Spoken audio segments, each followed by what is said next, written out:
Ey, empecé en el 2015 y nunca quise grabarme. Mataba la cabeza sin saber cómo empezar. Y solo hoy voy de cero, aunque me cuesta rimar. Ya no salgo por la noche, hasta me cuesta ganar. La vida me lleva lejos por el mundo, pensando que será mi futuro si yo me hundo, huyendo de la tormenta. En la vida estoy segundo, pero sueño con primero. Sin pensar que hoy me fundo, confundo las cosas cuando tengo.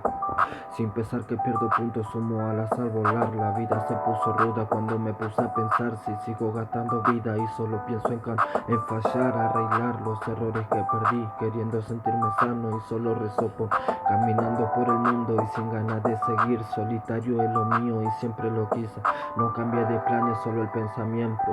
Mejorando por la noche, por el día en un desierto, llorando en solitario, por eso estoy riendo, para no sentirme menos de la gente estoy fingiendo. Fracasé en los intentos que no intenté, la vida me dio los golpes que no soporté, me llevó a conocer lo que no pude ver. Conocen de mi persona y no de mi ser.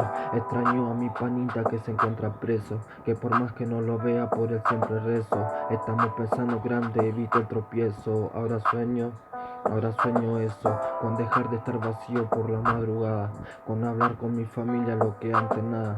Si al final tengo una vida que siempre me habla, que cambie solo el futuro aunque mucho ardan. Ese ambiente que no quiero porque se refiero, prefiero uno real que mil prisioneros. Conocí mucha traición, nunca me quisieron, me tuve que ir de casa cuando estuve en cero. Supe perder, nunca pude ganar, estoy luchando esto y no me quiero bajar. Dispuesto a dar la vida si solo puedo ganar, dispuesto a matar gente aunque no compre amistad. Lo difícil es fácil, nadie cree que lo que ya todo tiene su tiempo.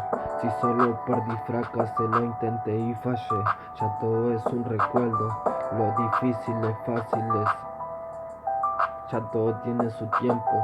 Si solo perdí, fracasé, lo intenté y fallé.